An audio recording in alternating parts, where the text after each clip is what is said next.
אתה אדוני אלוהינו מלך העולם, אשר קידשנו במצוותיו, וציוונו לעסוק בדברי תורה, לעסוק בדברי תורה, לעסוק בדברי תורה, לעסוק בדברי תורה, לעסוק בדברי תורה. Okay, so we are going to go over all that we have gone over in the last. You might have to stand. I'm going to move around a lot, so we're going to go over everything that we've gone over in the last 7 months. Fast. Whoa. So if you have a question, you're going to have to yell it and chime on in. And here's where we'll end up and where we are today. Okay. We go all the way back to when we started our first class in the Sukkah. Okay, because that's when we started. And we talked about God's name of Yud Hey Vav Hey, how that's the skeleton key for all of creation. We talked about that four-letter name, how it means both. It's simultaneously the feminine and masculine conjugation of the verb to be, meaning it is male, female, past, present, and future all at once. Also called YHWH or Yahweh, Yehovah, Tetragrammaton. By academics, we call it Hashem or Adonai, the name or my master. From there, we went into the concept of Hineni, I am being present, and Bereshit. Remember, we broke apart the word Bereshit and how it means these different things, creation of the song, that is the song of the Father. The idea it's more than in the beginning, and how it's a map for how to manifest things. We talked about Ha-Adam versus Adam. Remember Adam and Eve, Ha-Adam? We had Carolyn and Alan, I think, be Adam and Eve, right? But it was Ha-Adam, and then they were connected, and then it became Adam and Eve and split. How much of this is starting to sound a little familiar? Okay, that's good. That's good. And 10 generations to Noah, the flood. In his generation, he walked with God, as opposed to Abraham, who will walk before God. Another 9 generations takes us up to Terach, Abraham's father, and Abraham is 10 generations later. Really about the Tanakh, meaning Torah, Nevi'im, Ketuvim, and the 5 books of Torah, the prophets, and the writings. Abraham and Sarah, the Brit Milah, the circumcision, the covenant. It becomes Abraham, but Sarah as opposed to Sarai. And the Hagar, her maidservant, Hagar gives birth to Ishmael. From Ishmael comes all the Arab world. And Abraham and Sarah have Isaac, whose name is laughter, because she's not going to have a baby. Remember, that's not going to happen, but it does. He marries Rebecca, Rivka, and they have their children of Yaakov and Esau, and how Yaakov ends up being married to Leah and Rachel, and he has the 2 handmaidens, and the stealing of the birthright, which really isn't a stealing, remember? Because it's sold by Esau, who was willing to sell everything just for a bowl of beans, even though it was a memorial meal for his father, or his grandfather, excuse me. His name being changed from Yaakov to Israel, wrestling with God. And the idea that sometimes we're the children of Jacob, sometimes we're the children of Israel. Sometimes we need to approach a challenge and be like Jacob, Yaakov, and go around it, manipulate around it. Sometimes we need to be like Israel and go through it. I was yesterday at a baseball game, Blue Star baseball. So the kids Ben especially wants to play. He missed playing Little League, so we found this league last year. It's an Orthodox Jewish league called Blue Star. It's a competitive league, although half these kids can't play they've never even picked up a bat, which is fine. They're all having fun. They're competing. They got uniforms. It's great. It's only on Sundays. And we're there, and I'm talking to one of the other guys who's on the board of Blue Star Baseball, which is a national league. And we're talking, he goes, we got to remind our kids, we're not just Jacob, we're also Israel. We are warriors. We have a history of being some of the greatest warriors in history. And throughout, we're the ones who took down the Roman Empire, if you remember, right? We're the ones we have a great history, the Warsaw, different things. So we were talking about how we need to make sure our kids know that we're not just scholars, we're also holy warriors. And so out of Jacob and out of these Leah, Rachel, and the 2 handmaids, we have all these children, Joseph and his dreams, and how Joseph ends up having Ephraim and Manasseh, and they become 2 of the tribes. We have the 12 tribes. How from Levi we get Moses, Miriam, and Aaron. And from Aaron we get all the Kohanim, priests. Joseph is sold to Potiphar, and he becomes Pharaoh's second guy, and becomes big and following dreams and coat of many colors, and they all follow him to Egypt ultimately. And we become known as the Ivrim, meaning people who cross over. The word Hebrew literally means the people who cross over. It's a double entendre. We crossed over the river to get to Egypt. We crossed back over the river to get back to Israel. But we also cross over boundaries. That's who we are. We push the boundaries. We extend between the physical and the spiritual. We cross over. We got to Moses. The Sea of Reeds, not the Red Sea, the Yam Suf. the plagues, the burning bush, Passover, wandering in the desert, and Sukkot, the golden calf, Shavuot, and the 10 Commandments, and the 3 festivals of pilgrimage, of Passover and Sukkot and Shavuot. We talked about the spies and the 40 years of wandering because they came back without faith. And the idea of kosher animals. Predators aren't allowed, scavengers aren't allowed, but we have grazers. The tzitzit, the knot on our talisim, actually a reminding of the 613 commandments, but that make the talis what it is. Balaam is talking ass, donkey. Balaam the talking donkey, right? The talking ass that they talk, and how that was always set in motion from the beginning. We believe that was one of the miracles God had ordained always would happen. Amalek, the enemy within, right? Does this sound familiar, you guys? We're going through this. This is sort of sounding kind of familiar. And how he attacks from behind, and the Amalek within, that we don't give any tolerance to the perpetrator. How Moses doesn't enter Israel and dies in the wilderness. Joshua, who becomes the leader, then the judges. Remember, the path, the same thing happens. If everyone's happy, they forget the laws, trouble happens, and then they pray to God, and God sends a judge to unify them and lead them, whether it's Samson or Deborah, Gideon, whomever it may be. Samson with his hair and Delilah and his eyes. The prophets that we start getting, and Hannah, who prays for a son. Samuel, the major prophet who ultimately anoints Saul, because we want a king, and anoints King David as well. David becomes the beloved of God, the musician, the shepherd, and the warrior all at once. That's the archetype of a Jew. See, people think Da Vinci was the Renaissance man. No, we had it down way before that. Okay, we are the Jewish culture is the epitome of creating the Renaissance man like King David, who both plays music and also is a strong warrior for those holy causes that is needed, and does both, and is a poet and knows how to integrate those things. Bathsheba and Shuva. Bathsheba, who he sees bathing down below, bathing naked. You guys remember that? It's like, hello. Do you remember? She's bathing naked down there, and he looks, and what ends up happening between the two of them, ultimately how he makes tshuva and how we can be forgiven, how he writes the Psalms, and how he is a descendant of a Jew by choice, Ruth, and so we are from the book of Ruth, and so we know that Mashiach will come. We're told the tale is that it'll be a child of a Jew by choice.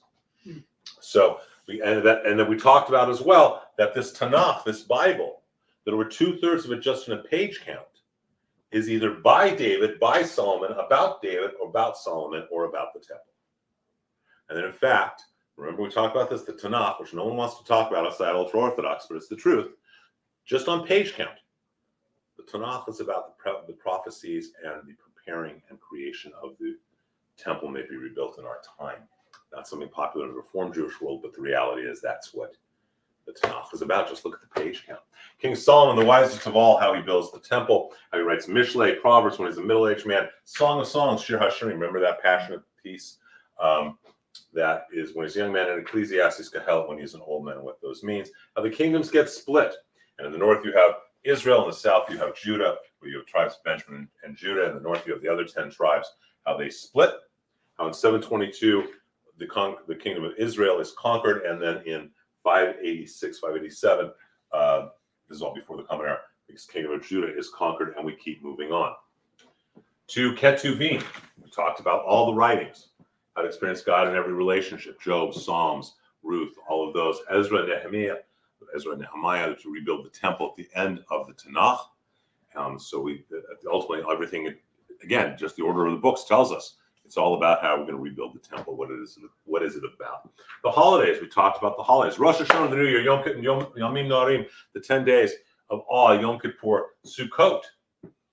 We do outdoors. Simchat Torah at the end of Sukkot and Shmini Atzeret. Hanukkah, which is how it's connected to Sukkot, Tu B'Shvat, the New Year of the Trees. Purim, we just did the book of Esther. Passover, which is coming up. Shavuot, the giving of Matan Torah, the giving of the Torah. The 17th of Tammuz, which commemorates the golden calf and the destruction of the walls of Jerusalem. The 3-week period between the 17th of Tammuz and the 9th of Av, Tisha B'Av, that we don't typically have celebrations because of that. And that 17th of Tammuz is when the walls were broken, and then Tisha B'Av is when they got the temple. Slichot, the time the Shabbat right before Rosh Hashanah, the Saturday night right before Rosh Hashanah, to prepare for the holidays. We went into Talmud. Okay, you guys, how much of this can you say that we're now halfway through this thing, or almost halfway? How many of you can resonate or recognize at least 2/3 of what we've gone through? Excellent. Okay. It's a lot of material is my point. We've studied a tremendous amount. The Talmud, the oral law, how it's given from God to Moses, Moses to Joshua, and so on through the elders, the prophets, till we get to the men of the Great Assembly. The Mishnah versus the Gemara. The Mishnah, structurally, the Mishnah, which is edited by Rabbi Judah Hanasi, Judah the Prince, the Gemara, all the commentaries on that, the additional pieces that together make Talmud, which means you shall learn and you shall study. Thematically, that there's halacha, the law, and agadah, the lore. We talked about the issue that I teach it different than most people. I'm in the minority. I believe it's the agadah, the agadah, the stories that are important. The law stems from that. If you go to an Orthodox shul, most of them will teach that the law is important, the stories are not. Machlokas, the debate. And we talked about how you're constantly having the debate, because if you don't have diametrically opposed opinions that are fighting respectfully, you can't grow. It's not interesting to just have a monolithic, this is the way. That's not Jewish. We recognize God is infinite, and so we need the dialogue with respect with each other and that fighting, that halacha, so that we can learn and appreciate more. Rabbi Yochanan and Reish Lakish, Rabbi Hillel, Rabbi Shammai, Rabbi Judah Nasi, the Prince, Rabbi Akiva, the great Rabbi Akiva. We talk about some of the tractates, Pirkei Avot, Berachot, Baba Metzia, Baba Batra, Sanhedrin, Shabbos. Pirkei Avot, remember, has no Gemara. It's about the ethics of the Father. Berachot, blessings, Baba Metzia, and Baba Batra, which are more court type of issues. Sanhedrin, about the assembly in the future. Shabbos, about Shabbat. The Gaonic period, after the destruction of the temple in 70 of the Common Era. Temple is destroyed in 70 of the Common Era, and we have the Gaonic period. That period where we start to assemble the Siddur, the 4th through 10th century. Sadi Gaon, High Gaon, the composition of the prayer book, and the Siddur, meaning order, so we actually became a people of the book as opposed to a people of the land, and then we were able to survive. How we split into, not split, but as we immigrated out of Israel and around the world, dispersed the diaspora. We have Ashkenazi who are coming from Eastern Europe, the Sephardi who are from Spain, Portugal, Morocco, etc., and a subsect of the Sephardi, the Mizrahi, those who are in Iraq and on the Saudi Peninsula. We talk about the legal codes as we started getting into the 11th century and into the Middle Ages. The Torah, the Shulchan Aruch, right? The Torah put into 4 columns, the Shulchan Aruch, the law that we by Karo, Rambam, Moses Maimonides, Rabbi Moshe ben Moshe, Ramban, Nachmanides, Rabbeinu Bachya, Rashi. Remember, does names sound familiar? We looked at those kind of commentaries, and we talked about the origins of anti-Semitism, going all the way back to the death of Jesus and the Gospels, but also really peaking in 1144 in Norwich, England, with the blood libel and the horns on Moses because of the mistranslation from the 4th century of the Vulgate of the Bible. We went into mysticism.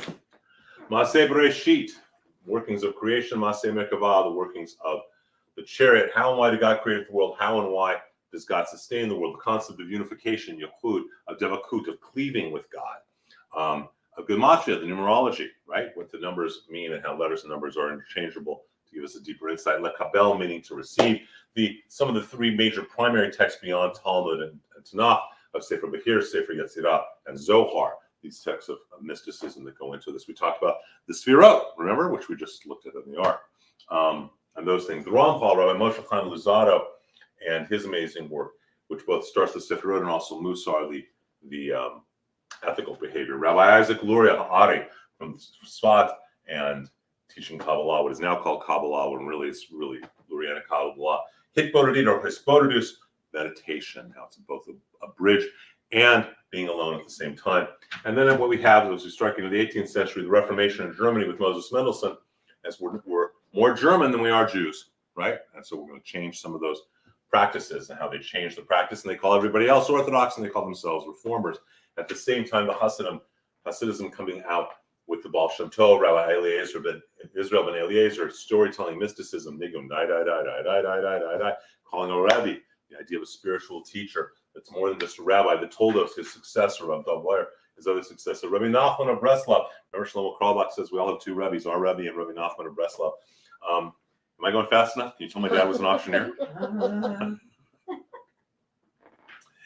Could take a bids for this soon. Rabbi Nachman of Breslov, Rosh Zalman of Leodi, who writes the Tanya and becomes Chabad, that group. Rabbi Lev Yitzchak Berdichev. Mussar, we talked about Mussar, Jewish psychoethics, right? The idea of how we use the Torah and the teachings so we can live in a more ethical and just way. And Rabbi Israel Cilantro, the path of the just.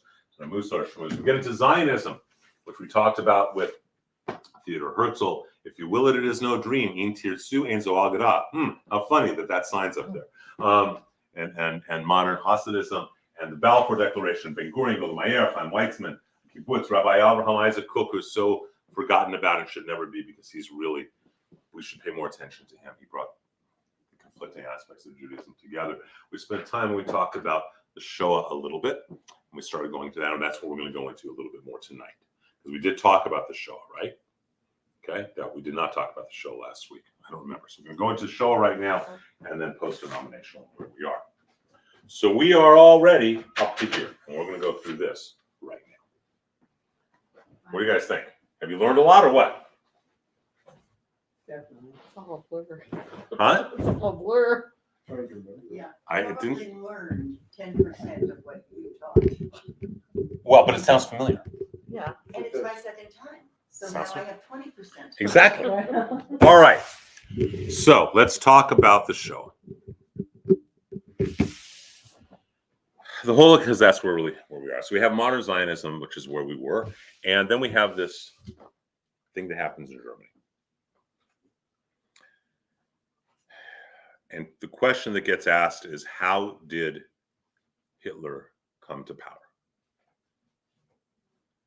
And the answer is pretty simple, actually. The country was in economic ruin as a result of World War I. Emotionally in ruin as a result of World War I. There's economic problems. He was a charismatic speaker, and he tied together all of the groups within Germany that were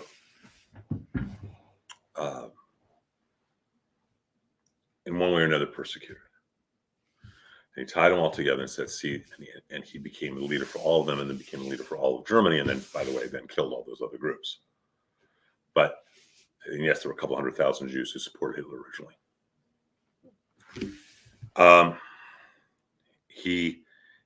The big moment that is not talked about, and should be, is, I believe it's 1932. And Hitler was very popular because he'd written a book and blaming everybody else, and it was called Mein Kampf, his story. And the Nazis are looking for some way to get more power. And there's a man named Horst Wessel. Horst Wessel was a thug, a pimp, probably a drug dealer, bad guy, thief, bad guy. And he was a tenant in a woman's building, and her husband had been a communist, and her husband was deceased. And he wasn't paying his rent. He basically told the landlady exactly where she could go. She couldn't collect from him. So she sent a couple of her deceased husband's friends to go see him and collect. And they beat the daylights out of him. Not right. And he died in the hospital. Hitler was ecstatic, as was Himmler, Goebbels. They were all so happy because now they had a martyr. And so they were going to have peaceful demonstrations, that's what they were called, to protest Horst Wessel's death. And those peaceful demonstrations were the brown shirt riots. And they were not peaceful at all. And as a result, they manipulated themselves into a lot of power and a lot of money. And if that is a scary thing to hear, because it is an exact mirror of something that happened in the last couple of years, isn't it? So BLM, let's be very, very clear. BLM and George Floyd is an exact parallel to the Nazi Party and Horst Wessel. I'm sorry if anyone doesn't like it, but that's the truth. Okay? And, you know, many compassionate Jews were very much supportive of Hitler because Horst Wessel shouldn't have been killed. And many compassionate Jews are supportive of BLM, despite the fact that BLM says in its charter that they want Israel destroyed. Okay? If I sound angry, it's because I'm sad. And I'm sad and angry because every Jew who supports BLM is oblivious. All lives matter, not just black lives. And so you have the Nazi regime started to have power, having control. So much so that in order to pacify them, one of the things, because they're scared of these guys who are basically domestic terrorists in Germany, the German government, which had a tricolored flag, says, okay, we want to pacify. So on federal buildings, we're now going to put up the Nazi flag next to the tricolored German flag. Again, a parallel how BLM pushed the United States government to, I wrote an article, whatever it was, a year and a half ago, to put BLM flags next to on federal buildings next to the U.S. flag. No flag belongs on federal buildings except the U.S. flag, I'm sorry. And no flag belongs on a German federal building except the German flag. But they did that. Hitler gets elected to power and manipulates so that he has total control. And begins the final solution. And one of the first steps is marking the Jews. Big lie. If you tell a lie often enough, it will be believed. Tell it often enough, loudly enough, it will be believed by the masses. And one of the things that they do is the Jews are responsible for all the problems. Because after all, the Jews are not just in Germany, they're also in the Allied countries. It's because of the Jews. And so he takes a practice that came about from the 8th century caliphates, where Jews were marked with yellow stars in order to keep them, because the caliphate said Jews have, their form of anti-Semitism was the Jews have diseases and we want to make sure we don't catch them. So we're going to mark them. And so that's where the yellow star came from. It was a health issue is how it was couched. And again, if this is getting scary, I'm sorry. This is, those who do not remember history are doomed to repeat it, God forbid. And then ultimately, the concentration camps. I will not show it. I will only tell you about it. You can go on YouTube and you can see excerpts from a movie called Night and Fog. And in Night and Fog, when they liberated the concentration camps, I think it was Eisenhower who said, we need to film this because no one will ever believe this. They'll never believe that human beings did this. But as soon as you've just taken a class of humanity and said they're not human, you can do whatever you want with them. The experiments that were done, we're all old enough to have read about, seen, whatever else. I want to recommend a couple of books. QB7 by Leon Uris. How many of you read QB7? Amazing, amazing book. About a doctor who is briefly written about in a book about the Holocaust. Takes place, I think, in the 1970s. And he's a very famous doctor. And so his friends encourage him to sue the author. And ultimately, it's about what did he do and not do in the Holocaust. And these camps are created. They were a financial burden on the Germans. Camps were not a profitable thing to do. It's the exact opposite, yet they kept doing it. If you see Night and Fog, you'll see a close-up of a little mound of hair and then back up, and you realize it's a mountain the size of this building, or eyeglasses. Skin was used for lampshades. Zyklon B, the gas. The other things I would recommend to understand the Holocaust a little bit, because there are also moments of heroism. The Warsaw Ghetto. We're on Erev Pesach. All the Jews have been put in a ghetto of Warsaw, and they revolted. And they held off the Germans longer than the entire nation of Poland. We read about it in Pesach, Haggadah, and many modern Haggadah. And there's a wonderful historical fiction book about that again called Mila 18. Mila 18. Has anyone read that? It's a fabulous book. Did you read that? It's a beautiful book. I think they made a movie at some point in the 70s. But again, amazing book. Where we need to remember that, again, as I was saying, we're warriors as well. And it was the greatest loss to the German propaganda machine throughout the war. You might enjoy, especially the first season. There was an HBO series that came out a couple of years ago called The Hunters with Al Pacino, which is a really interesting, a little violent. Okay, it's a lot violent, but it's an interesting show.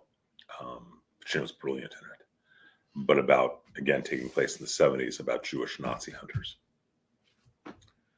And we have the Holocaust. When anyone mentions any other horrible persecution of any minority and they say Holocaust, slap them, because there is only one Holocaust. Nothing in humanity's history compares to it. Darfur, Armenian, these are horrible persecutions. These were horrible, horrible things. But the Holocaust was a whole different thing. It is when those things happen, when persecutions happen, it is because of desire for land or power or money, whatever. There was no advantage to the Holocaust to the Germans. The exact opposite. It cost them money. It was difficult. And so these camps happen. And it is horrific on every level. When the Holocaust is done, and this movie Night and Fog, I think it was made in the 50s, it wasn't just the Allies who took film footage.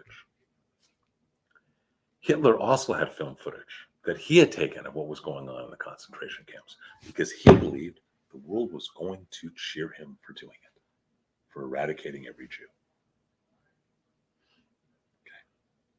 Okay. And he also saved a lot of things from different villages and places that were conquered or that he swept over, Torahs, different things, because he intended on creating a museum for the extinct race. Again, because he thought the world would commend him for having killed all the Jews, which was his goal. And that's why we have Holocaust tours that were saved, because in many cases they were saved by the Germans for this museum. And so the Holocaust happens, and we call it a Shoah. Shoah means literally destruction by conflagration, fire. And it is the same term that we use to describe the destruction of the first and of the second temple. And the same way after the destruction of the temple, it took us a while to understand and to integrate that into our consciousness. We're still integrating the Holocaust into our consciousness as Jews. Who are we as Jews? Much of the business model of American Judaism is based on the Holocaust. Prior to the Holocaust, I don't know that there were any synagogues that had dues. Wilshire Boulevard Temple was built without dues. There were no dues at Wilshire Boulevard Temple. Okay? Which is, how many of you have been there? It's this huge, beautiful edifice, spectacular. Man built it, there were no dues. And, temples didn't need that. But after the Holocaust, what happened outside the Orthodox world many times were people lost faith, rabbis lost faith, Jews lost faith. And so if we don't charge, they're not going to give. Doesn't matter. Torah says you give 10%. They're not going to give it all because Torah is meaningless. Because if God really, and if you go psychologically underneath, it's because if God really, we're the chosen people, what the hell happened in the Holocaust? And so the Holocaust happens. And we are reeling from it very much. We are in the midst of figuring out what is Judaism. And do we just give up on Judaism because of the Holocaust? I think the answer of God didn't turn his back on the Jews. We turned our backs as humans on God. As humanity, we turned his back.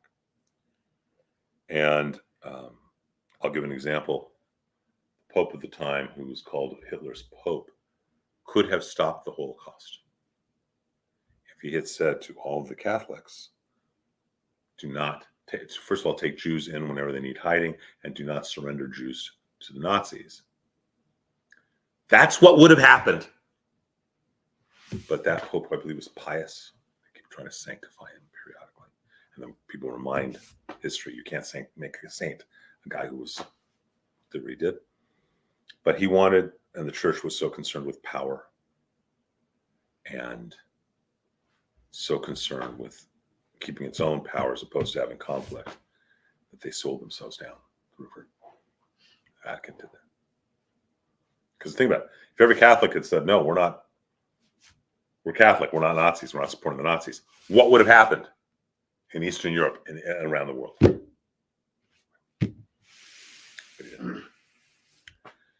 So the Holocaust happens with the passive support of other people, sometimes including Jews, people who were collaborators as opposed to people who stood up and fought like the Warsaw Ghetto.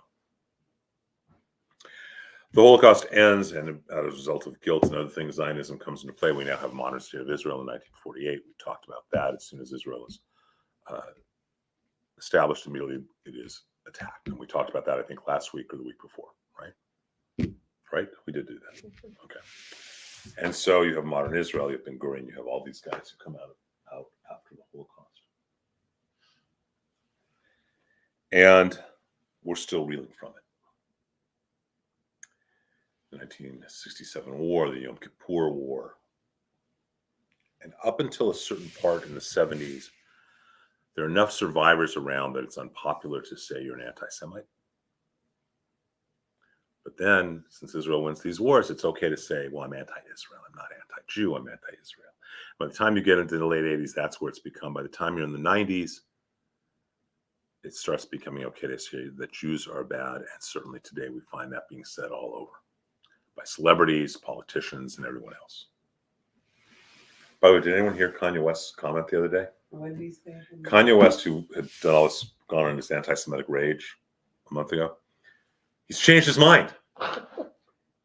Jews are okay. And you know what changed his mind? He watched Jonah Hill in 21 Jump Street. And that's what he said. Thinking, maybe I don't believe you so much. So, and we have the anti-Semites.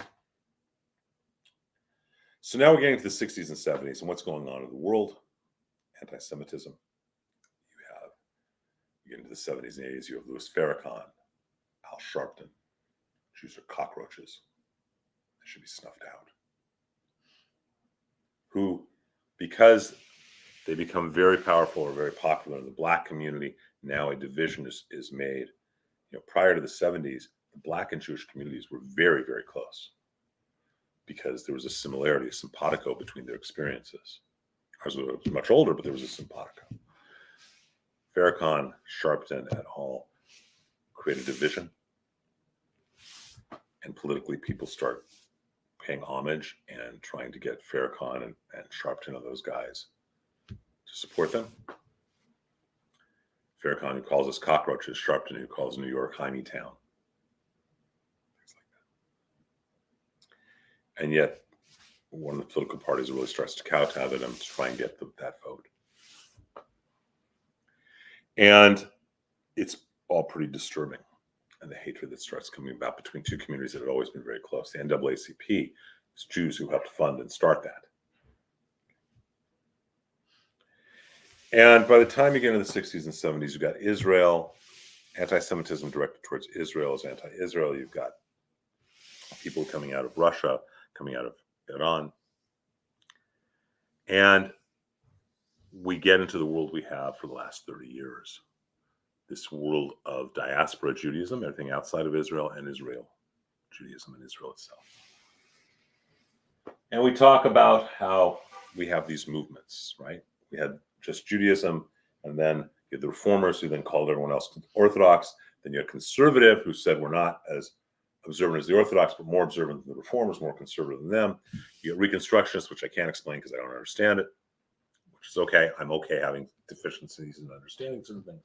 And you get renewal Judaism, primarily by Reb Zalman Schachter Shlomi, of blessed memory, Rabbi Shlomo Carlebach, of blessed memory. We talked about that as well, right?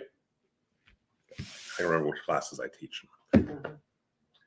And so we find that two things really help young American Jews be Jewish: birthright and camps. Jewish camping world starts up in the 50s. And again, really, because of the music, W. Friedman, Rabbi Carlebach, Shlomo, it brings Jews to have Jewish experiences and to connect to Judaism. How many of you went to Jewish camp? Okay. you held on to it, right? I still have friends that I went to camp with 45 years ago. Okay. We talk about your long-term friendships. My long-term friendships are not guys I went to school with. It's guys I went to camp with. So here we are today with what is Judaism? Where is Judaism? And it's not any different in many ways than our history. Because we come over here and Judaism, our biggest threat today is what? Come on. Assimilation. In stereo. And our biggest threat in the Roman times, when we have Talmud, is after the destruction of the temple and before the destruction of the temple. What's our biggest threat? Assimilation. And when we're back in Egypt, after the generation of Joseph, what's our threat? Assimilation. So what has kept us alive can continue to keep us alive if, in fact, we realize what the threat is. The threat is not external as much as it is internal. The German Jews didn't seem to recognize, didn't want to realize that those Germans who sided with Hitler, those German Jews who sided with Hitler, didn't want to realize that that's fine. You're siding with him. That means you're going to be the last Jews who were killed, as opposed to the early Jews who didn't side with him. It is the same threat today. And one of the differences is, and maybe it was like this then, we have always had, our leaders have always been ensconced in Judaism and have been courageous as a result. That is not the case any longer with American Judaism. It is the case in the Orthodox world often, where it's hard to be an observant Jew. Let's be clear. First of all, it's hard to be Jewish, period. Okay? You're an observant Jew. You're not eating where everyone else eats. You dress a little different. You still celebrate Sabbath on a different day. You got all these holidays. You got all, right? And the world hates you. Right? Mark Twain phrased it well. In Letters from the Earth, the white man hates the black man hates the yellow man hates the red man, and everybody hates the Jew. Why do they hate us? We hold up an ethical role model of how you're supposed to act. Ours is a tradition, as you've learned, not just of wisdom, and of faith, but of practice, of action. We're not interested in the holier than thou guy who is, we've talked about this, right? The guy who's so observant, but is actually just a horrible human being, how he treats other people. It is beyond disturbing to myself and to some other people. The irony is the only other people I know this is disturbing to in the Jewish world are Orthodox.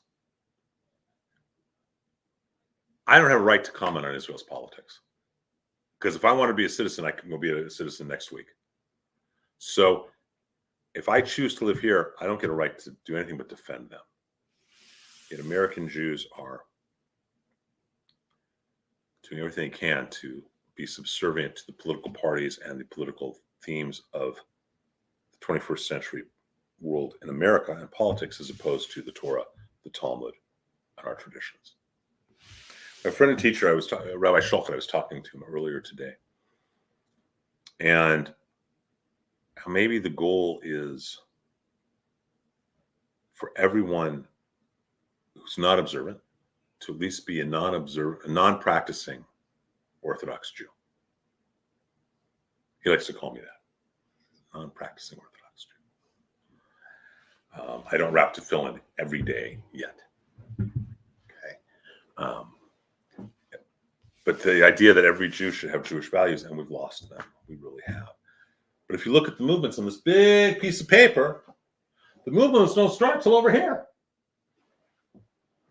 The movements of Reform, Conservative, Orthodoxy, they're a blink in the eye. They're roughly 7% of our history.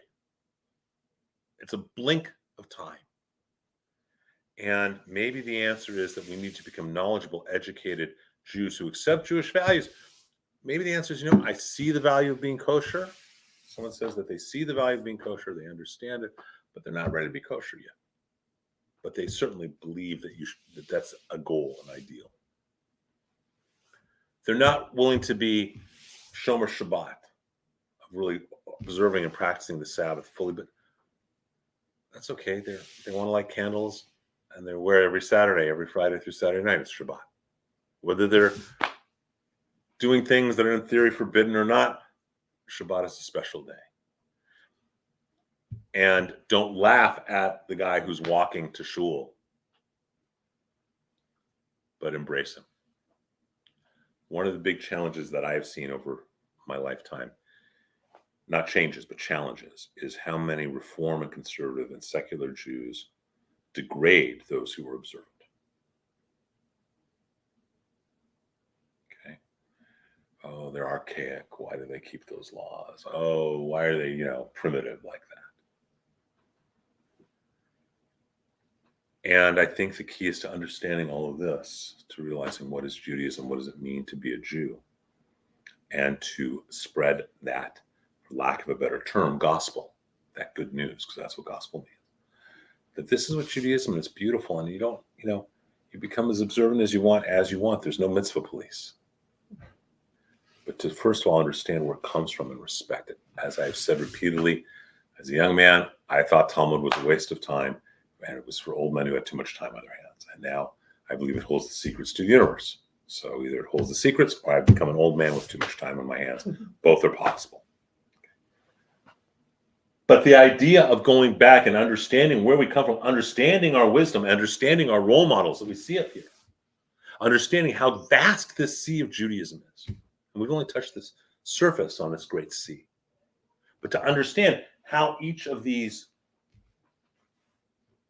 teachers, role models, texts, writings, practices, holidays, all of it are designed to make us better human beings, to live as more ethical human beings. And when we lose that, we've lost everything. And if we look at our history, God has always supported us, hasn't he? He's always taken care of us throughout every one of these, the Spanish expulsion and everything. How can you say that when he allowed the Holocaust to happen, when he's allowed so many other things? Again, if he didn't allow it, then he's nothing more than a puppet master, and we have no free will. Right? Okay, so I got a challenge. Okay? I have these two beautiful, wonderful sons. You guys all met, you all know. And they have their laptops. And they like to go on Skype. I'm actually okay with two of the girls they go on Skype with all the time. I'm okay with that. I've even talked to the parents who come to tell me. Okay, that's not the issue. But they're on Skype a lot, or they're looking up Live Golf or PGA Golf. Okay. I have a program on my phone. Allison has the same thing. We can shut down their computer right now. Okay? I can prohibit them from going to certain sites. And when they're on it too much, I do. Because you got to get this, and this done as opposed. But on the other hand, that's kind of meaningless, isn't it? I'm just being a puppet master. I want them to learn that they don't want to do that because it hurts them. Or they got to get up early in the morning, but they really want to do something late at night. Do you say, well, too bad? I mean, at 9, at 6, you're going to tell them too bad, you're going to bed. 13, do I want to say too bad you're going to bed, or do I want them to learn the lesson that you're exhausted in the morning so that they act righteously the next night? What's your suggestion? Let them make their mistakes. And protect them while they do. We talked about this Friday night or Saturday. I'm sorry, what? We talked about this Saturday morning. Yeah. They were sitting there. Yeah. Okay. Right. But so now I'm not saying how you should or shouldn't parent. God knows, I can be a repository of Jewish knowledge, but don't, my boy's only 13 and they haven't shown interest in dating yet. So I'm sure I'm going to have a whole other issue going on at some point. They're still at the age of, they don't want to admit that kind of stuff. Although I see them looking, so I don't. But how can you say God abandoned us? We're here. We are here. Am Yisrael Chai, the people of Israel will always live. But who's going to live and how are we going to live? And what is the cancer? Is it external or internal? When I talked to a Reform rabbi in 2020, who doesn't know what we're doing for high holidays, but has publicly said and published Rabbi Barclay and his board should be arrested and die. And I confront him on this. And his comment is, you're killing people. It's like, you don't know what we're doing. You don't know our precautions. And more, you don't have any say. And more than that, well, you're killing people and all these, et cetera, et cetera. Followed by me telling, look, you know that it says in the Talmud that the temple in Jerusalem was destroyed because of baseless hatred among Jews like this. And his response, verbatim quote, was, we're Reformed Jews. We don't care about the Talmud. That is sicker than the anti-Semite that I can confront and have a dialogue with. And when I say, okay, fine, but it says in Leviticus, you shall surely rebuke your neighbor when this kind of behavior is going on, followed by, he responds with a slew of expletives ending with F you and hanging up on me. Now, you tell me how that flows into this Jewish, how that fits into this Jewish one. It doesn't, does it?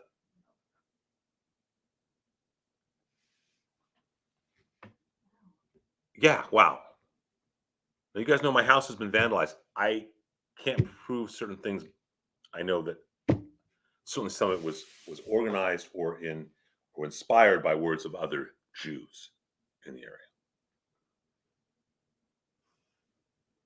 I would rather go into a meeting of the KKK than a meeting of BLM people.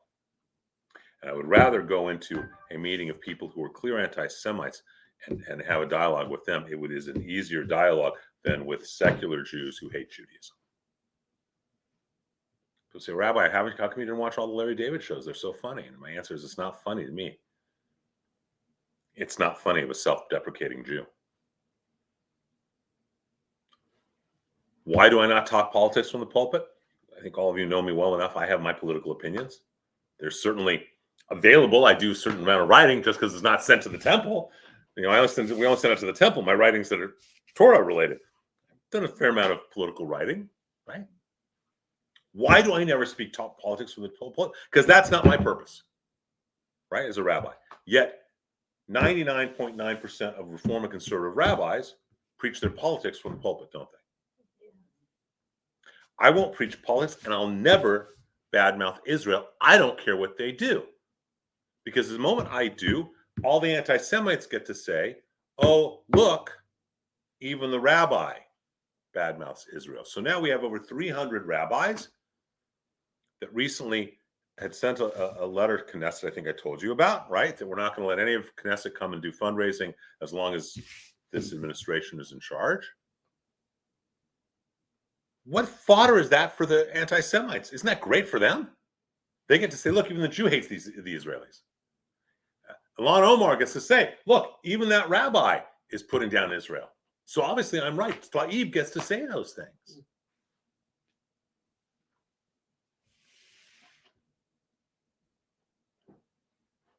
There was a time when Reform rabbis were so vastly knowledgeable in Jewish theology. Edgar Magnin, Alfred Wolff, Dubin, so many rabbis, and I'm not talking about a long time ago, I'm not talking about in my lifetime, were so knowledgeable in Jewish Judaism. But the reality is today, you can become a Reform rabbi. I don't know if it's still true, but up until recently, I know you didn't have to even study Talmud or HUC. Do you think that the Reform movement is like what the conservative movement? Okay, are they like the conservative movement today? Does that make my asking the question? Yes, are the conservatives? It was the old Reform movement. The old Reform rabbis, were they more like conservative rabbis today? Yes, I think that's true. And we call the older conservative rabbis, now we think of them as Orthodox. And then you've got all the secular and humanism. Look, we can change the world as Jews by being Jewish, not by being assimilated.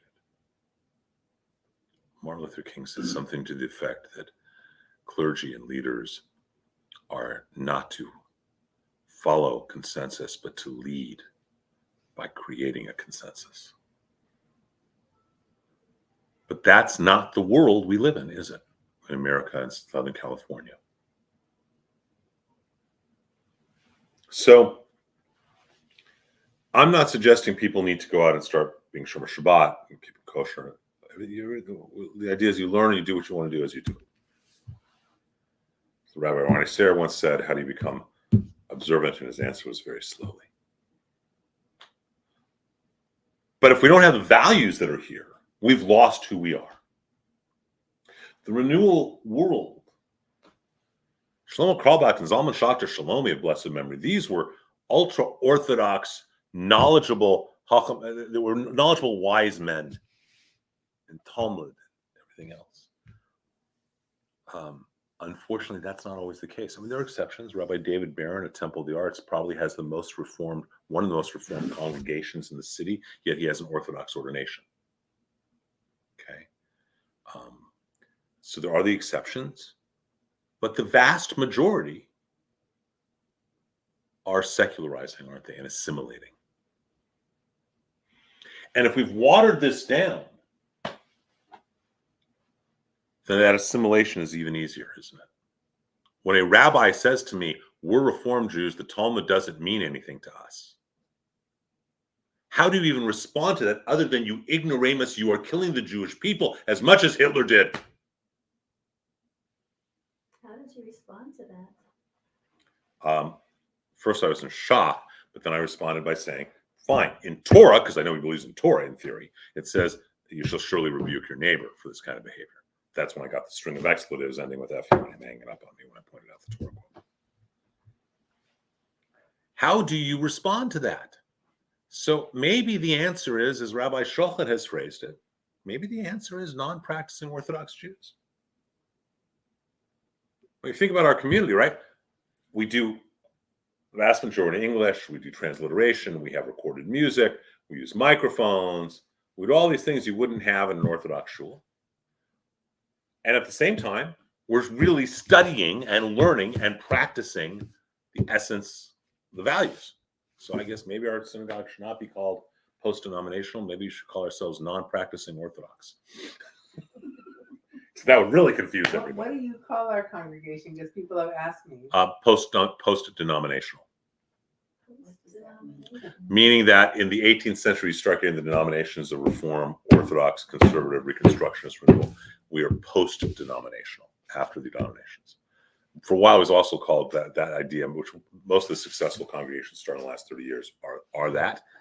It was also called trans-denominational, but that has a whole other meaning in 2023 than it had even 10 years ago.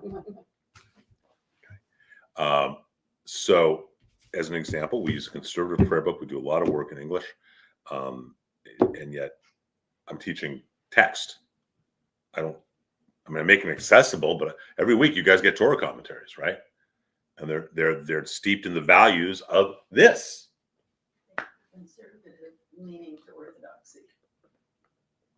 That's why it's post-denominational. What do we need? You know, it used to be you're just a Jew. It'll be what you should just a Jew again. And so,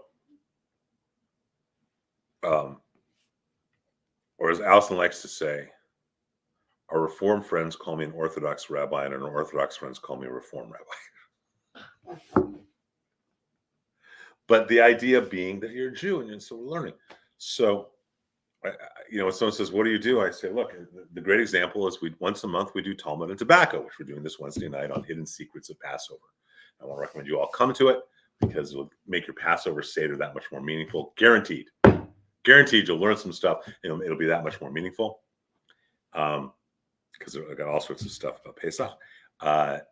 So we study Talmud.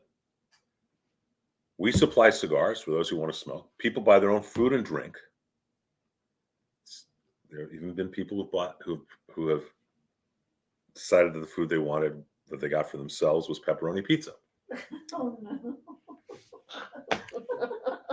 Hasn't happened a lot, but it's happened. I saw that at a Hanukkah party. Someone bought pepperoni pizza. Yeah. So, That's very funny. Oh, my. but so we're teaching Talmud with cigars and booze, whatever else. You wouldn't study the Talmud in a Reform synagogue, and you wouldn't do it with alcohol and cigars in an Orthodox shul. So what are we? Jews. Yeah. We're truly inclusive. Not saying we're inclusive because we want to embrace LGBTQ alphabet. We're truly inclusive because every Jew's welcome. And there's no. Have any of you ever felt any? Have you ever felt any put down because you didn't know something? Right. So it's truly inclusive. Right. And we talk about serious things. I don't know. Saturday we were talking about animal sacrifices. Did that work for you? Yeah. It did. It did. Okay. But if the temple were rebuilt, does that mean we go back to animal sacrifice? That's a good question, which we're not going to get into right now because that would be another paper of the temple to come. But I had to ask. It's fine. I was thinking It's okay. at the time. Yeah, I don't think there'll be animal sacrifice. You know what I find frustrating is that one party will accept like the Farrakhan's, El Sharptors, and yet when you get, there's been high-profile Jews who've done things like George Soros, the Epsteins, Bernie Madoffs, that affect a lot, and I think that they are willing to jump on that. And I mean, George Soros has affected a lot of things. Yep. And I think we're fighting two battles where There's external and internal battle. There's both the external outside the Jewish world and the internal inside the Jewish world. And it's easier, if we're honest, to fight an external battle. Easier for me to get in a fight with someone as opposed to getting in a fight with myself because I realize I did something wrong, right? It's a much harder battle. The Yetzer Hara comes in many ways, the evil inclination. And it's a challenge and it's hard. And what do we teach and share with our kids? And how do we make the values and priorities? You know, do my kids have only two options? Either be totally secularized or be wearing tzitzit all day? Are those their only two options? That doesn't make sense, does it? I think people are really searching for, I know I've talked about this before, like a spiritual awakening. I've talked to you about that, and I think I've shared it at classes. So Jews are going to Buddhism, they're just searching because there's I think a Jewish soul, they're like a searching soul. So if Judaism is not accessible on that level that people are looking. But it is. I know, but there's not a lot of people, like I've said before, there's not a lot of people teaching it like the way that you do. And It's putting not accessible. like the warmth of spirituality into. But it is accessible. Look, it's accessible in a lot of different worlds. It's accessible in certain observant communities. It's accessible in certain non-observant communities. It certainly is accessible here. Yeah. While they were still around and in business, it was accessible with Mordecai Finley. Mhm. Okay. I'm just talking about people I know here in the LA area. Yeah. But if people don't choose to say, we want to support this, we're going to do this, that's the challenge. It is. So it's people's choice. If they're searching, look, I know people who are going off and spending $5,000 to go do a psychotropic, a hallucinogen, to have a spiritual experience. Okay, come study. Because it's there. Come learn, come practice. But that takes work. It's hard to find. I'm 77. I've been through a lot of rabbis, a lot of temples. It's hard to find. Okay, so then we need to let people know about that too. More people know about that. You once said to me, I have a friend in another temple. I can get you in there if you want to go. Much closer to my house. I would follow you to the end of the earth. Well, don't do that. That's the difference. It's what you bring to it. But that's But people don't know about it. You But do that's that not all me. the That's the time, teachers that I've had and the texts we have. But it's coming from you. That's fine, and I appreciate that. I do. My point is, it's never the pipe, it's the water. And look, this stuff is all accessible. People can go to the Happy Minion on Pico.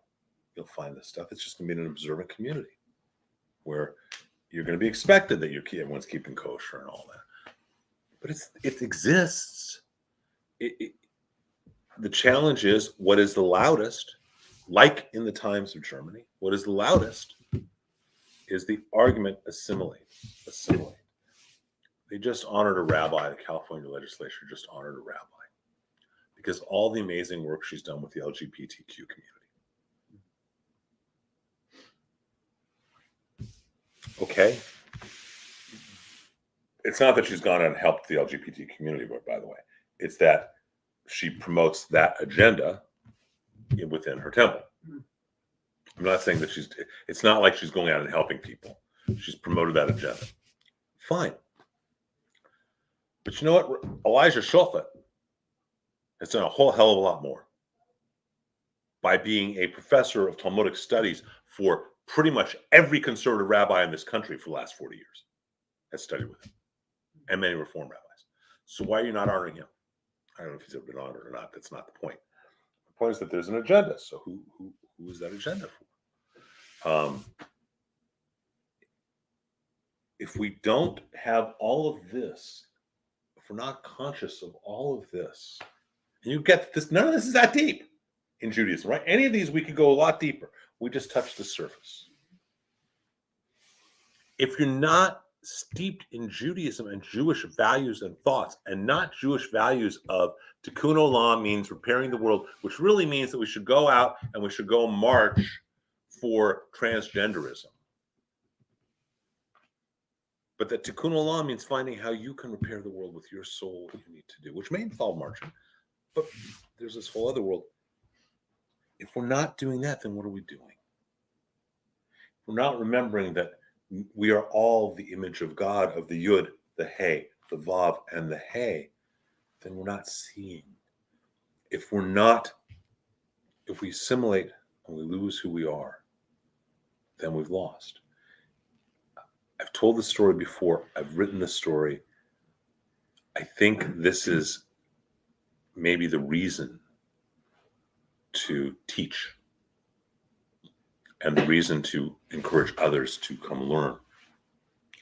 The story of Rabbi Akiva and the fox. How many remember Akiva and the fox? Besides Orlando. Okay. It's in the Talmud, and Akiva has been imprisoned and is still teaching Torah. And he's asked, I think by Papas, why don't you just stop teaching? And he says, I will answer you with a parable. There was once a fox that walked by a stream, and the fox saw the fish swimming haphazardly and scared. And he said, why are you so scared? And the fish said, the humans have set nets to catch and trap us fish. And the fox said to the fish, why don't you come out here on the land like our ancestors? We'll be together and you'll be safe here. And the fish laughed and replied, you're supposed to be the most clever of all animals when you're actually a fool. For if I'm in danger here in my stream, how much more danger am I in when I'm not in my stream? And Akiva then finished it by saying, it says that Torah is our life and the stream of our life, of our lives. And if we step outside of our stream, which is what we have been doing, we're so much more danger and weaker than when we stay in our stream. How do we combat how many of our people have chosen to say, oh, I'll just go out of the stream? Pretty much guaranteed the fox is going to ultimately eat the fish. Pretty good bet, right? That's a good bet. Or the fish will die because he's in the air and he won't be a fish anymore. Or he'll transform. He won't be a fish anymore. He'll be a slug. I don't know, whatever. Right? But the point is that he's got Torah's the life. It's our blood. And if we're not ensconced in this stream above me, then who are we? And how do we continue? The genius of Karlbach and Zalman was they took the depths of the stream of what they had and they made it so accessible to the hippies of that time and beyond. The genius of the Talmud, of any of this, is we look at any of our great leaders, they were true to their stream and shared it. And people said, we need to stay true to our stream.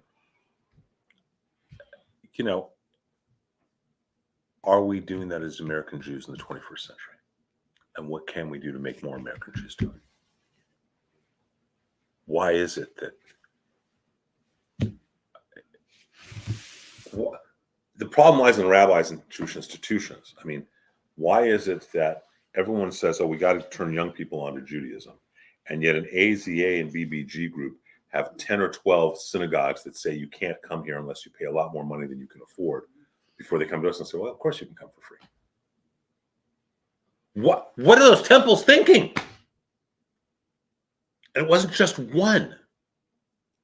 What are temples thinking when they have their conversation that I had? I may have shared this with you guys. A woman calls me one high holiday. She's in Pasadena. She's somewhere out in Yehovitzville. She's way the heck out. East San Fernando Valley or San Gabriel Valley or somewhere. And she says, Rabbi, I've been a member of my husband, who's deceased now 5 years. I don't know, I guess many years, but we were members for 40 years, 30 years of this temple. And I live on a fixed income and I couldn't go to high holidays. And can I come to your service? Of course you can, but why aren't you going right there? Well, I tried, and last year they wouldn't do it. They wouldn't let me in because I hadn't paid. I emptied out my purse, and they said that's not enough money. We're not letting you in. I said, did you talk to the rabbi? She goes, the rabbi's the one who said this all to me. I said, I can't. It's hard for me to believe that. I said, were they full? Because if there's no seats, then I can rationalize her. Were they full? No, they're half empty. I called this rabbi, whom I do not know, and I said, is all this true? And he said, yeah. But we know she can afford to pay for tickets. I have to get into this. Who are you to determine that she can pay for tickets? Number one. Number two, it doesn't cost you any more money when half of your room is empty to have someone in those seats. But that's what temples do, don't they? Just in case you don't believe what he's saying, he's talking about me. Was that you? That was me. Was it? Was it really, Lois? I don't remember that. I don't remember who it was. I didn't realize that. And you told me that you had a friend. I didn't. Do you know something? All these years, I've never realized that. I never put two and two together, and I've told that story, and I've never put two and two together. That's me, who's still driving the 24-year-old car, working at 77. Now I really want to give you a hug right now. And you made me a home. That's why I say I will follow you. I had no recollection of it being you. Probably because when someone tells me their story, I block out who it came from, so I can tell the story and not think about the person. Services that next morning, you were at the door waiting. I don't remember this. Forgive me. I apologize. I don't remember any of that. I've told that story. I didn't even realize who it was. And it was Beth Israel that you were going to have to go to. I just remember it was a temple. It was I just remember it was a rabbi that I didn't know, and it was half empty. No, I'm talking about the one. What do you want? Temple of Israel in Pomona or something, right? Or where? No, it was in Sun Valley. With Mark Goodman. Give Maybe. me a name. When he was telling the story, I thought, oh, this sounds a lot like Lois. Wow. I didn't realize You that. had two of That them? was me. I never realized that it was you. I've never put up until just a moment. I feel horrible because I never put two and two together. Feel horrible. You gave me a home. And that was happening to my wife and the kids before they came here. And it wasn't for high holidays, just the regular services. It was horrible. I didn't realize it's so funny. I feel bad now because I've been telling When this you story say now. People shouldn't have to make the choice between the house payment and joining the temple. That's me. No one should have to. No one should have to. It's so I funny. will come in here and vacuum floors and clean walls and do anything. Yeah, but do you want Because I to don't have but do you the want money. do you want to babysit two 13-year-olds? No, I think that's onerous. 35 high school age Girl Scouts. You're not scaring me. Any of them Jewish? Because Yes. any of them right age for my boys? Can I do the shit off right now? Because Just a little too old, I think. Maybe if I could set my boys up. It's so easy before they had underarm hair. It only gets worse. No, it's challenging. It's a good thing. It's a good thing. So I didn't realize that. I'm telling that story, and I had no idea that was you. So I apologize. I really did. But that's what And my friend here, Sue, knew. I never realized that. I never realized that. Which I'm sorry. I don't know if that's good or bad. I never realized that. But anyhow, and I'll probably have forgotten it by the end of Pesach. Well, you come in contact with a lot of people. I get that story. That one struck out because I confronted the rabbi, who, excuse the expression, was a dick. Okay, I'm sorry. He really was. I worked with him. He was the financial manager, and I was working under him at Patrick Henry High School. High school?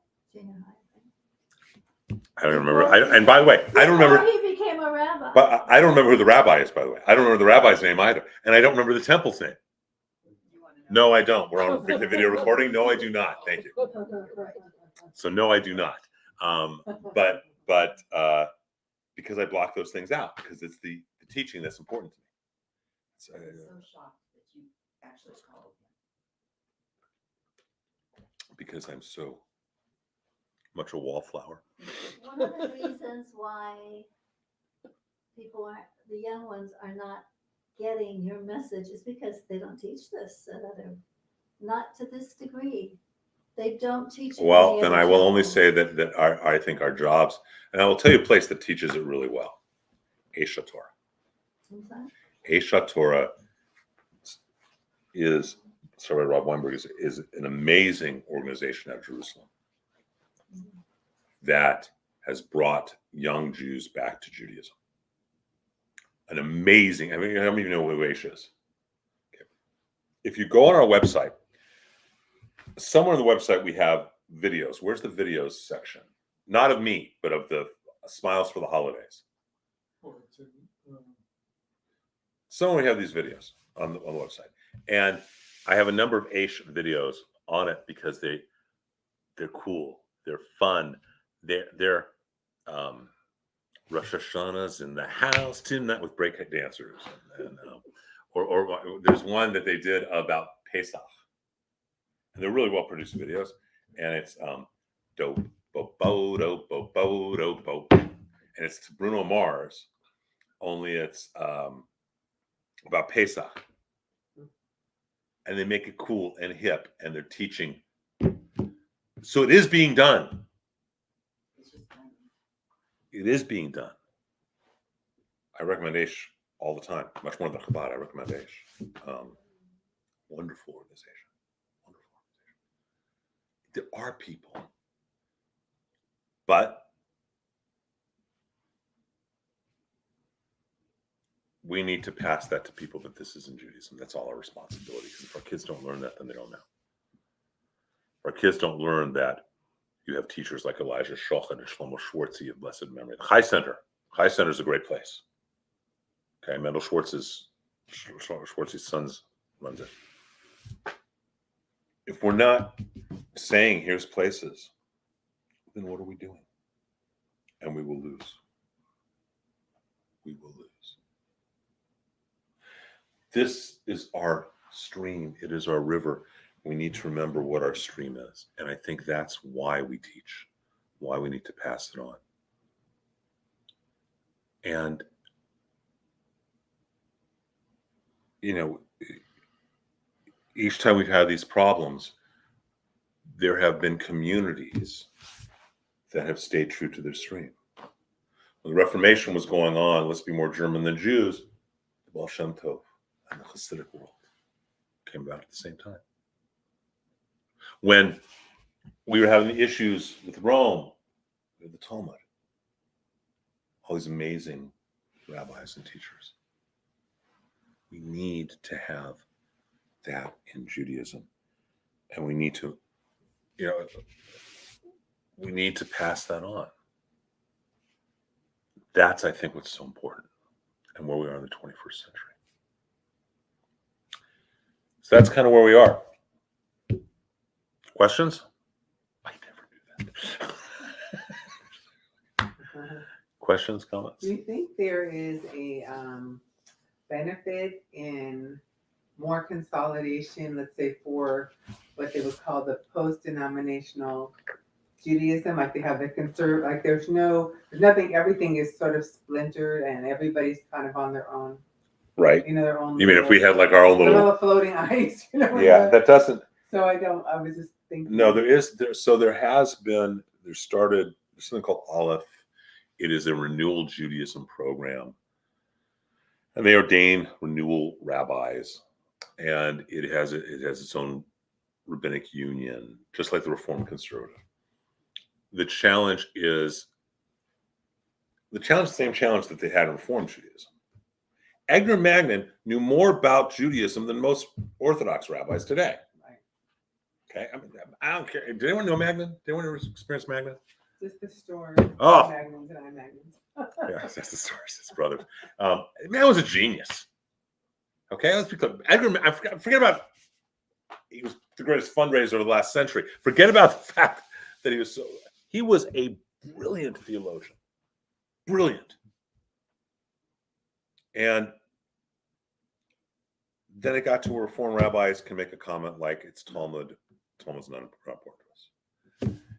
Aleph was started by, or not Aleph, but the renewal movement really came about as a result of Shlomo Kralbach and Zalman Schachter, who were two real big chochams. I mean, they were really, really giants. Truly theological, spiritual Jewish giants. But then it gets watered down. And maybe it's not the same values. And that's the problem. That's the problems we have. So I don't know how you put, one thing is that Judaism is supposed to be individual. So that if what you really dig is nigunim, go to Happy Minyan. There's more music at a Happy Minyan service than ours. No, there is, really. And it's all in Yiddish and Hebrew. I think more Hebrew now, but it's all, So there is all of those things, and we need to embrace that. So one of the great things about Judaism is until the temple is rebuilt, you don't like the way that it's practiced in one community, go to another community.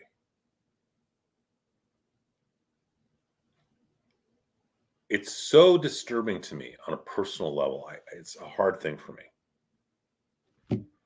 Rabbi gets up and he preaches his political statement, to the left or the right. And then this percentage of his congregation likes it, but certain people really, really dislike it. If it's a rabbi who's getting up and preaching leftist politics in a Reformed congregation, typically the politically conservative, will stay there because he's going to the temple for other reasons, and so he doesn't really care what the rabbi's personal politics are. He doesn't like it because it's preached at the temple, but he'll still do it. If a temple has a politically conservative rabbi, even if he doesn't preach politics, there are people on left who say, I don't want anything to do with it. I had dating world, by the way. Thank God it's not. I had a conversation with a wonderful, wonderful man whom I love.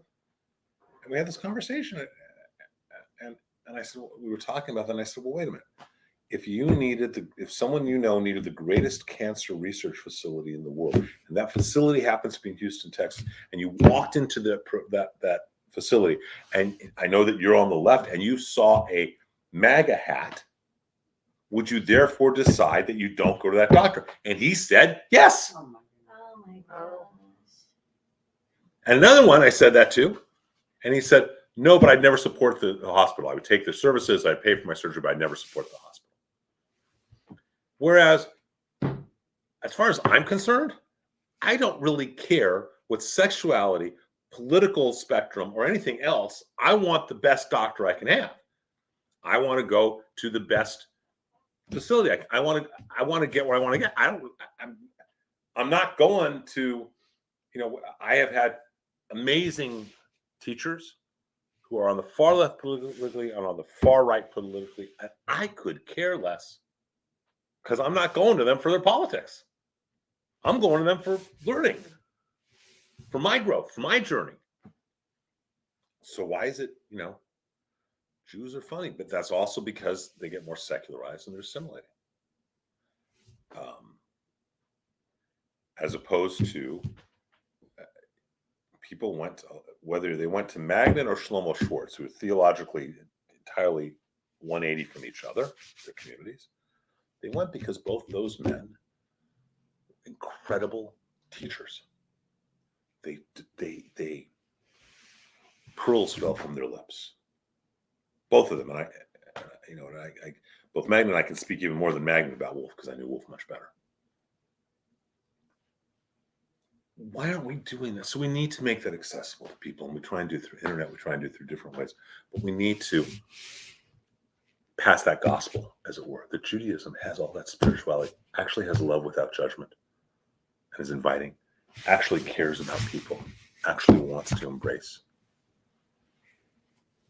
And then maybe we can stay around as we stay in our stream. Any questions about any of this? Okay, so I'm going to ask. Oh, perfect. You can tell I've been doing this a long time because I pretty much, without looking at the clock, end up. I just like to do this because I like doing this at the end of a series of classes. 1 or 2 words to describe what you have taken away from the last 7 months. You're on my right, so I'll start that way. I gotta think about it. okay. We'll start on the left because she said so. Yeah, I was thinking great inspiration. Feeling of belonging to something larger even than what's here. It does. Being able to put it together for me, the way it's easy. I may not be able to remember it all, but it's being able to put it together. And make it work for me a little bit. So, if you're online, you can write things if you want. Much better understanding of Torah and Talmud, and the meaning behind the little book you gave me. I finished it today. Which one was that? I don't remember. See, I don't remember things. The Avos. Pirkei Avos. Yes. And it's deep. The primary thing I got from it was that Torah should be foremost in everybody's life, and Torah teaches being kind to everybody other than yourself. I mean, and yourself, I tell my kids. That was inspirational. I tell my kids that you need to remember the Jewish teaching. It's not about what the world can give you. It's about what you can give the world. Mhm.